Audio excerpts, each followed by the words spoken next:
What is going on, everyone? This is Andrew Wright from Drew Code Sports Talk, and I'm coming to you with another episode of Singers Up. Yes, another one. I know it's so quick. I will be talking about the Sanger West football team, but I am going to do a quick rundown on fall ball. And when I say fall ball, I'm talking about basketball. If you guys are not aware, I am a assistant basketball coach for Sanger West Hornets Boys Basketball. So we just had a couple of games over in Sanger High School where we played the CVC Cavaliers, and we also played the Frontier Titans. So two D2 schools where our division base is D4. So, these are two very good teams, very skilled teams. We played Frontier first. They had two very lengthy bigs who they both started. Two tough games. First of all, the Frontier game, like I said, the two bigs that they had, they were very skilled shooting wise, and they really use their length to their advantage. And some things that we ended up struggling with, we really struggled with boxing out. Those bigs were not entirely strong. They were more finesse type of guys, and we have two pretty strong bigs on our team. Jordan Ruffin being one, and Farhan Khan being the second one as well. And they just really didn't assert their strength as much as they could have or should have. It was a little disheartening, but you know what? They ended up fighting really hard. Our guys are getting after it. Let's say that. Defensively, it's not like they're not wanting it. They're not playing with like no urgency or anything. They are playing with urgency. They want to win as bad as anybody else. So these boys, they really they are playing hard, and that's one thing that we do have to give to these boys is, they're going after it. But we ran into a buzzsaw. The two teams that we saw are very good shooting teams. Frontier was more finesse. They want to go through their bigs, which makes sense. They're two guys who are probably about 6'5", and if not 6'5", 6'4", maybe 6'3", but they're some big dudes. They got a lot of length, and so that's what they use, and it makes sense. You would use them, you would use it too. So, tough one though, tough one for sure. I felt like this was actually a team that we really could have beat. And maybe that's me being naive, but I don't think they were all that great. I felt like they were a well coached team, and I would say that they play the game the right way. They're not really getting too chippy. They're not trying to hurt you or anything. But I do feel like this was a game where we could have ended up on top, or at least made it close.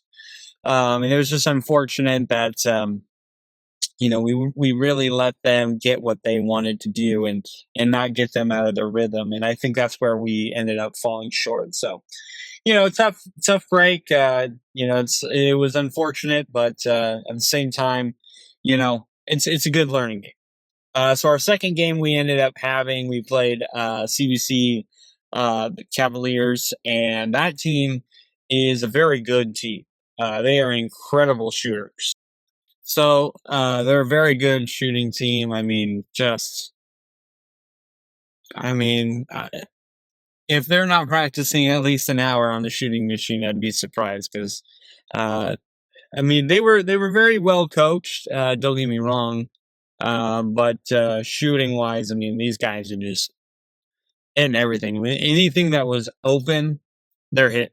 And that's exactly what they did to us. There was a couple of times where our guys we got lost on defense and ended up just giving up a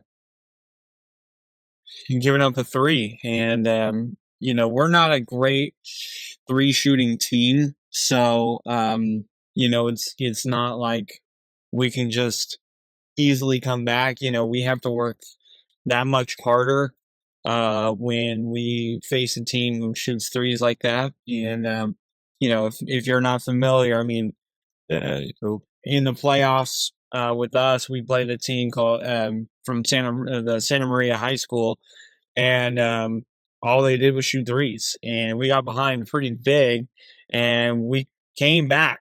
But we just had to work so hard. By the time it was time for us to end up tying the game, or at least being within like 3 points, we just ended up kind of getting gassed, and it was a little unfortunate. So that's kind of our weakness, are teams that shoot threes, because when we get lost on defense, we leave guys wide open, and when you face teams who hit threes like they're nothing, you can get behind pretty bad. And we did get behind pretty quickly. Worked hard, kind of starting to get closing the gap a little bit. But by that point, we started getting gassed and couldn't make any more ground. Again, box outs.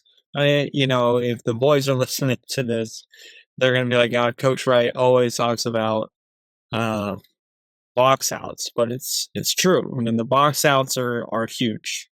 They're effort plays, and we don't want to put in that effort. We want to put in the effort of making buckets. And we have some guys on the team who they want to get their points, and so anytime they get a slight window open, I mean, they take it. And yeah, that's great, but at the same time, sometimes it's not the right shot.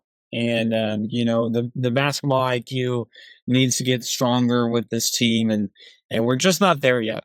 And so it was unfortunate. You don't want to play games like that and see these boys get down on themselves. I mean, that's not why we play in this game. But at the same time, sometimes it is important to get beat like this, to really build upon something. Okay, we try to play this way. It obviously didn't work. So now we got to play this way, or we got to play Coach's way. What has Coach been telling us? And another thing that we're going to have to get better on is our communication. The communication is not there on the court. There's a lot of guys on the court that look panicked when something doesn't go exactly how they want it to go, and we can't have that mindset. What we need to do is we need to calm down and know what to do when the ball isn't perfectly put into our hands, or when our shot isn't going in. And one thing that I will say more and more this year, and I'm sure the boys are going to get tired of hearing me say it, is you have to affect the game another way. We had a couple of guys who were getting hurt. New, kids coming in, maybe not making their shots, maybe hurting, whatever it is. And, they're just like, well, I can't play. And it's like, well, you can play. You can affect the game another way. And that's one thing that we do need to focus on, is we can't just get tunnel vision of, well, I can't make my shots. Well, okay, that's fine. Sometimes we don't need you to make your shots. You can let other people make their shots. You can affect the game in other ways. You can affect the game defensively. You can affect the game with your passing. You can affect the game with just being in the right spot. And so I think that's kind of where we struggled a little bit. But overall, listen, it's a good learning 2 games. And this is our first 2 games of the fall season. We're going to get better. We face 2 really good teams. So, if anything, we're not supposed to win those games. We're not even supposed to be in those games. But at the same time, it is good to have those games, so that way you can see where we're at. So I am still very proud of these boys. I want to shout out Jordan Ruffin. He didn't play great, but in the second game, he really um, stood up and really took a little charge and not actually a charge, but took charge from. Listen, I'm gonna get my buckets. I'm gonna get some rebounds, and we're gonna move this offense a little bit. And so I want to give him a shout out because he actually ended up getting a double double in that second game. So he had 10 points, 10 rebounds. So shout out to Jordan. You know, Nate Hernandez ended up getting hurt. He's a big part of our defense. Ryan Ozier really stepped up defensively, especially in the second game. Face guarded their best shooter that the other team had. So, and then, and Anthony Pineda, he ended up getting hurt in the second game. First game, he was struggling for a while. And then in the fourth quarter, he just went off. So I thought the second game he was going to start going off, which he ended up hitting a three, and then got hurt in the first quarter. First quarter, I believe, yeah. Was out for the rest of the game, which kind of sucked. And then Karan went for a dunk. Kid didn't want to get postered, so he kind of shoved him. Karan fell a little awkwardly, cut open his chin a little bit. He's fine. We checked him for a concussion. He was good. But I guess when he kind of landed on his wrist, was hurting. He couldn't hit a three. He was telling us it feels weird when it's coming off when I shoot a free throw. So we are like, just affect the game another way. And he did go in for a little while, but he was starting to hurt again. I think he got hit again, to be honest. I don't necessarily remember. So tough ones. I mean, it's just, but that's basketball, man. I don't expect these to be long injuries or anything. A lot of it was like cramping. Nate, we'll have to see.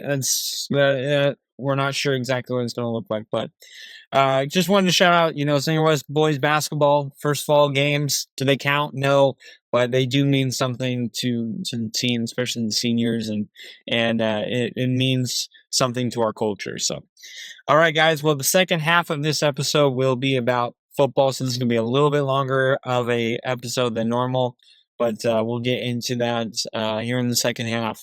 But this is the boys basketball half of the episode, so stay tuned.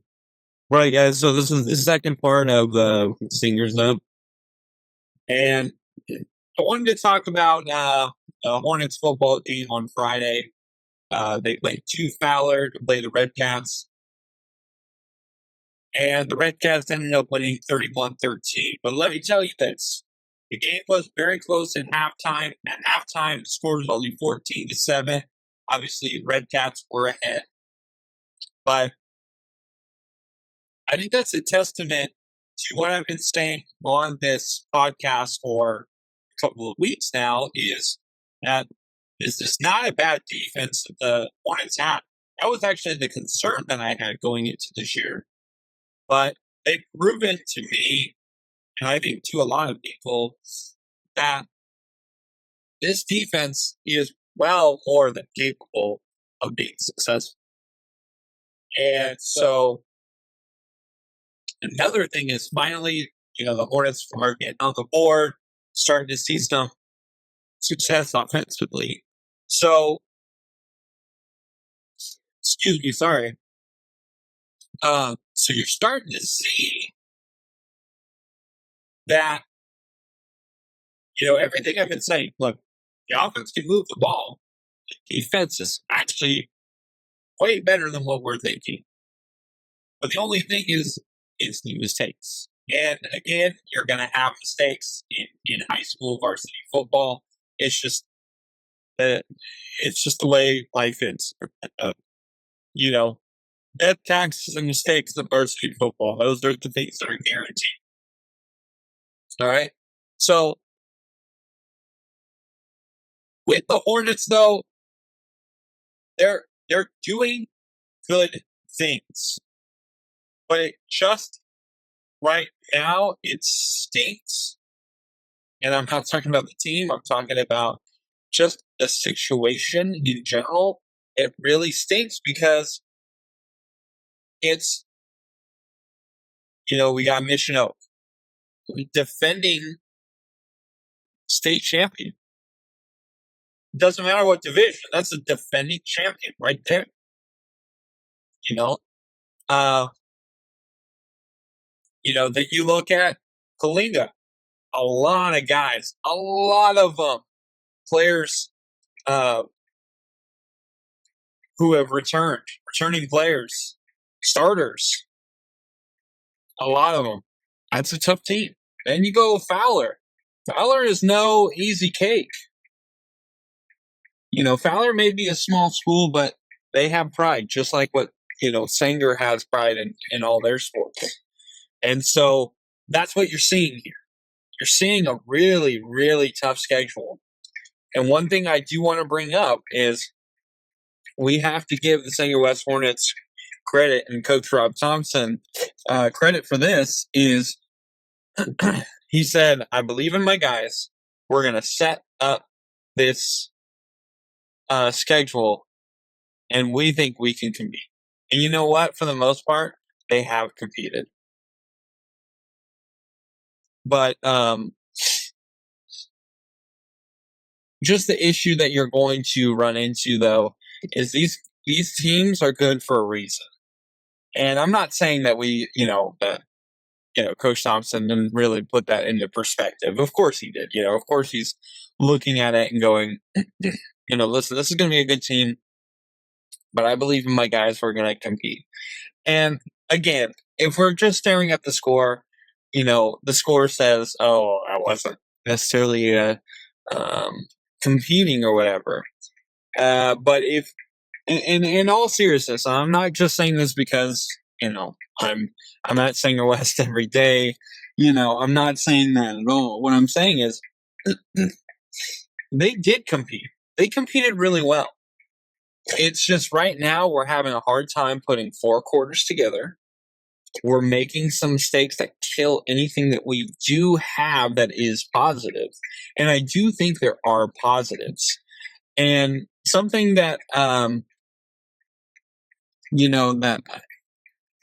Dan Benuelos, the athletic director, I talked to him, and he really put it in good perspective. He goes, listen, winning is one of the main things that you have to look at. But he goes, there's other things than winning that I have to look at as an AD.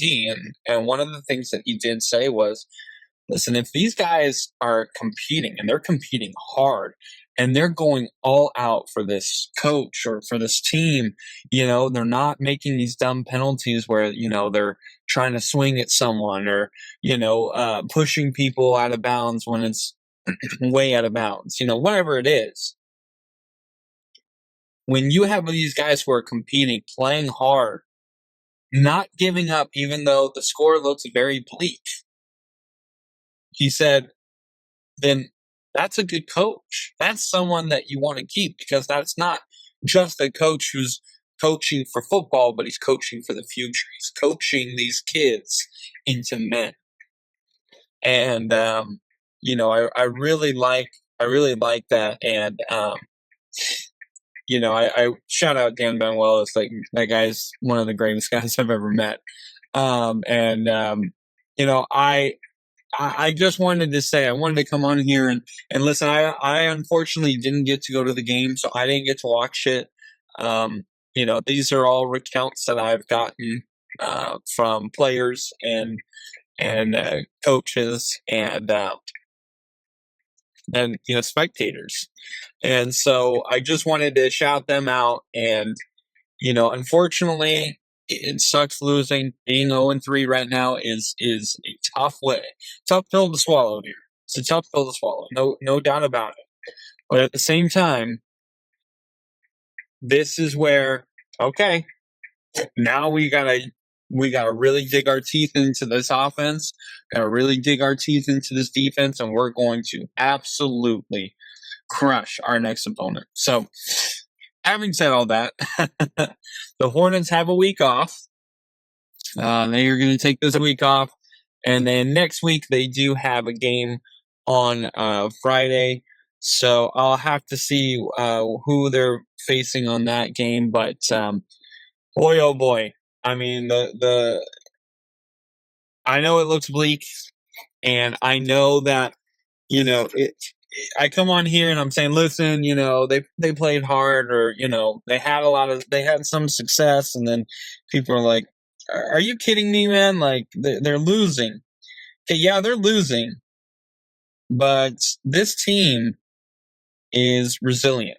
This team is showing up every single week, not afraid, and going into the game believing that they're going to win. And that's a testament to the coach. That's a testament to the culture. And that's also a testament to these players that no matter what's going on, they're still going to give it their all. So that's it for me, guys, this week. No interviews this week again.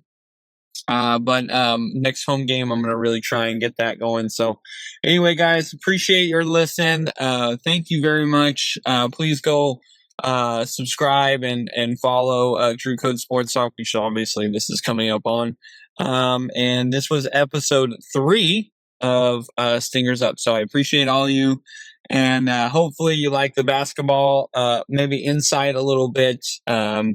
And hopefully you guys enjoyed the football talk as well. So, all right, guys. Next week we are going to have a no show for Stingers Up, because really no sports other than like volleyball is going on, and unfortunately I'm not going to get to volleyball, so I'm not going to be able to do an episode on that. So I'm going to take a week off, and then next week it'll be back on. So thank you guys so much, and we'll see you later.